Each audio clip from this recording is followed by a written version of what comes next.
Hello, I'm the Dark Master, and welcome back to my LEGO reviews.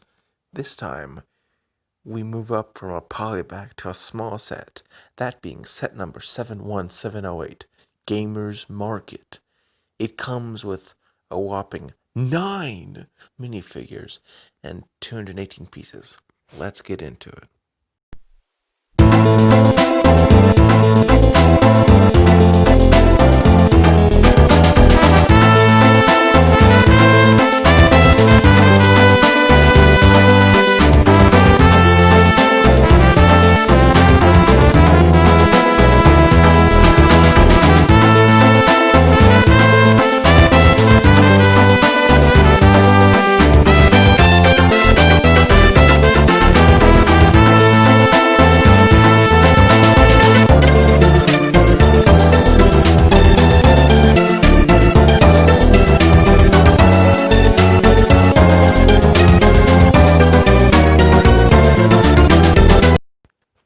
Yeah, you heard it right. 9 minifigures. In this small set, that's quite a steal if you can get it for the right price. From left to right, we have Avatar Cole, Avatar Nia, Avatar Pink Zane, DigiJ, Scott, Okino, Avatar Harumi, Richie, and a red visor. Let's start with the good guys. Jay being the mascot for the wave, let's start with him. Starting with the head, we get a nice double molded ninja wrap in white and blue. They really work well together. Beneath it, we see two alternative faces, one with a digivisor and a regular face. Both look great, despite his smile that is cut off due to the visor. Underneath that, we get armor made for this wave. This is a bulky piece with a stud hole suitable for rods and is also a place to hold swords. He has this life bar piece in trans neon green, but it looks fine, but it's rather specialized. Removing it, we get a better look at his back printing. Rather complex and has many different colors. That white bleeds into one of his arms, which is entirely white. The other is blue. On the front, we get some Tron-esque lights, though the white looks a bit faded due to faulty paint application. For leg printing, we get some more belts and some more Tron lights. For weaponry, DigiJ has a chain scythe on an epic gamer controller. Now let's go to the next hero.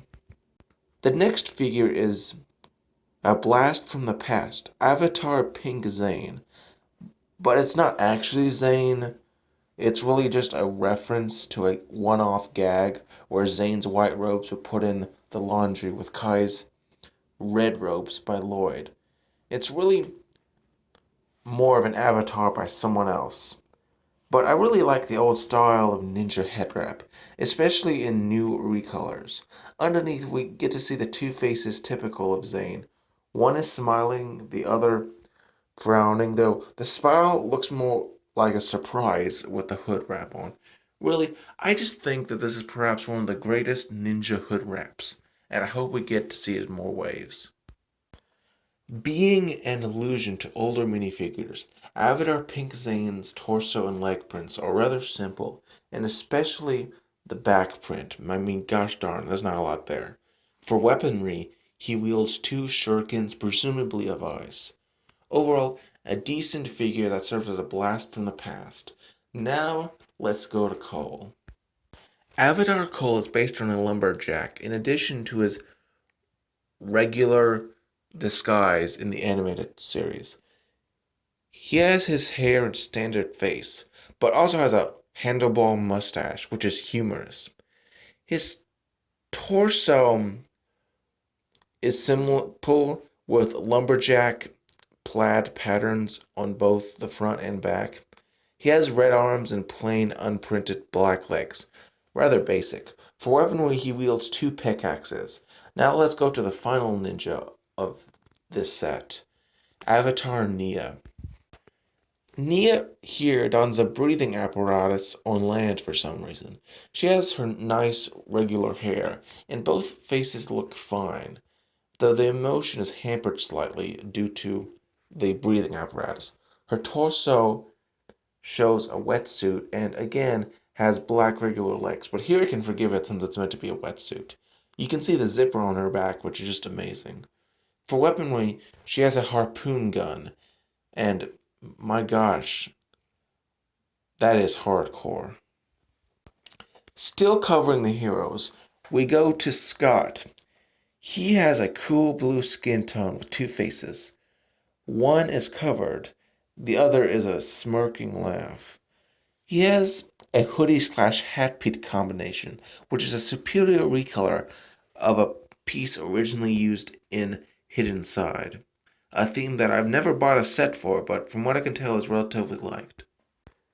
His torso print is fantastic, and has loads of sparkles.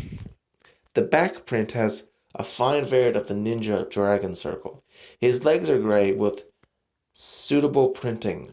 For weaponry, he wields a trans-neon scythe and a dragon-hilted blade.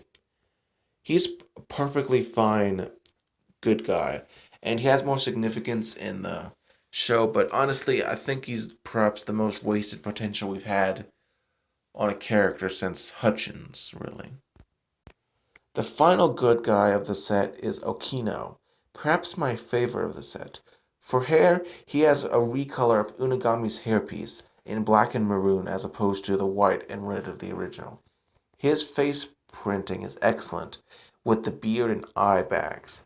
One is stern, the other is an angered yell. He has a tan bag, which is one piece. Removing that, we can see his simple samurai garb. The symbols are rather nice. His legs are once again just plain black. You can really see why they cut the budgets. For weaponry, he wields one of the wider katanas introduced in the Ninjago movie sets. Now let's go on to the villains. Despite saying the minifigures are exclusive in numerous press offerings, only one of the villains is actually so, that being Avatar Harumi. She has a white hairpiece that is rubbery, which is really good sculpting, but does make removing the head a bit annoying. Both sides of the face painted head are excellent. One is sternly angry, while the other is a much more annoyed yell. Her torso print is basically just a not-so-subtle allusion to Kill Bill, a movie that I still haven't watched yet. The orange-on-orange printing is good, and the two dots are there to avoid a lawsuit. Removing the hair, we get a better view of the back printing, which are pretty basic, in all honesty. Her leg printing is fine. The black lines are fine. The orange arms are as well. For weaponry, she has a silver singular katana. Again, a reference to Kill Bill. It's quite amazing that they were able to pull that off in a kids-friendly TV show. The other two villains are actually in other sets and thus not exclusive. Let's start with the Red Visor. Serving as Unagami's main grunts, these mindless soldiers bear the enemy orange health bar variant and the new armor in pure black. Going up from that, we have to see those biker helmets bearing the well-named red visors, though technically they're trans-orange and not truly red, which is kind of a missed opportunity. They really should have been done in trans-red. I'm honestly unsure why they didn't do that. Is it that trans-orange is just more liked? I don't know, maybe they should have called them the orange visors then. Removing that, we can get a good look at the face print. The first face is that of a red eye and a triangle-shaped mouth. The second one is weird in that it's this tealish smiled face that I don't think we ever even see in the animated show. It's just there for an alternate face, which is nice, but I've never seen it and I don't really have much of an opinion on it. For the torso print, we see a nice appearance of a digital robe and an Error 404 reference. which is an infamous computer bug for those unaware. Then, for weaponry, we see that he wields two katana pieces and a large gun with a red lightsaber hilt as an eyepiece. On the back is also another Era 404 reference. The last and least figure we get is Richie, a pack rat. I can't stand this fraction. Firstly, the head is some hideous rat furry wannabe with a ponytail. And I mean, it's not even a really good head mold. Like, if the teeth had been painted, maybe some more details, it was just terrible. Also, it's bright pink. Honestly, this is probably the least intimidating villain in Ninjago history.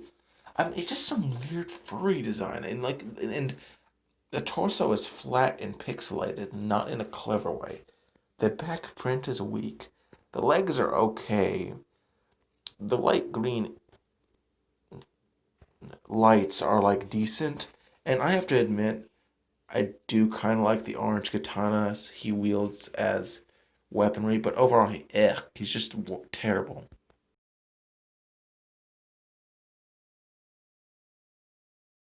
Also, for weaponry, he wields a epic gamer console controller in black and red with two blades.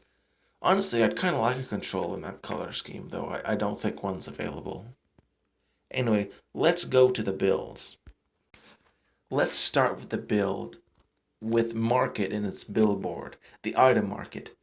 Here we see the fake Zane costume for sale. Removing him, we get a better look at the flimsy yet somehow strong build of the little stand. At the top, we see some horns and that nice retired salmon pink that they brought back for Lego Movie 2. Then we get a sticker, but then we get some neat stuff. There is included another sticker, that there are hats for sale. There's a cowboy hat in tan, a top hat in black, a bamboo hat in gold, a helmet fashioned in the old space style, and a gray sailor hat. Nothing too very rare, but I'm sure Marcus will be in love for it. Apparently, each costs 125 credits as indicated by a another sticker. Either that or the Zane costume alone costs that much. Honestly, it's pretty cheap. Or expensive, I don't know. Some currencies are more than others, if you know what I mean. The next build is another store, but one without a sign. That is a weapon store, as indicated by a single sticker. Okay. Also, there are these cool dwarves that serve as shaping. On the counter, we see a dagger and a grenade slash epic gamer jar. Other side weapons are on either side in this weapons rack. Two carried these weird curved blades, another has a dagger, and then there's a katana with a lightsaber hilt in white. At the top of the store is that new circular blade piece introduced in season 11, but in trans neon green.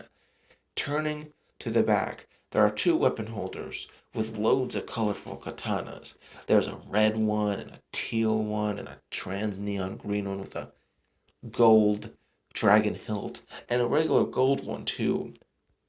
The final build is the largest, but yet also one of the least substantive, being a little more than a pedestal for the pink katana.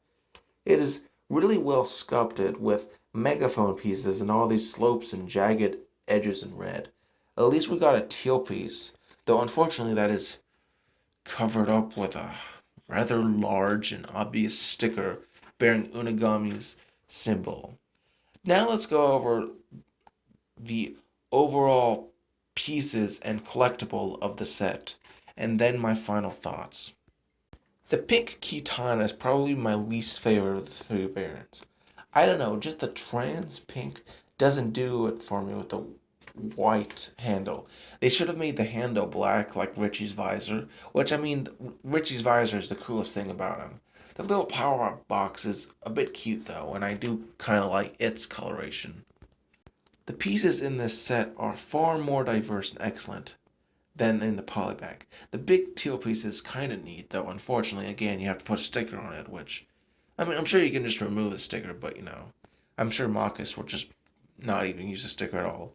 Above all, the weapons, the Epic Gamer controllers, and are really good for Mox. Overall, a great selection of pieces. Also, there are a lot of these unused pieces, which is a fair amount, I will say, compared to like the ones that were unused in the polybag. As for the overall Lego build, it's a great buy. I mean, it's a small slash cheap set, and honestly, the builds are kind of thin and simplistic and flat. But the 9 minifigures are just amazing, and they builds, though again simple, I can just really enjoy. I think for most people, the set would be a great gift to give them. It's also really cheap, so all those with tight pockets due to the Wuhan flu should be able to get this set really easy. I'm the Dark Master, and I hope you enjoyed this video. Join me next time when we go once again over to the lore of Ninjago, and then another LEGO set review. Have a nice day, and subscribe if you enjoyed this video. Have a blessed day, everybody.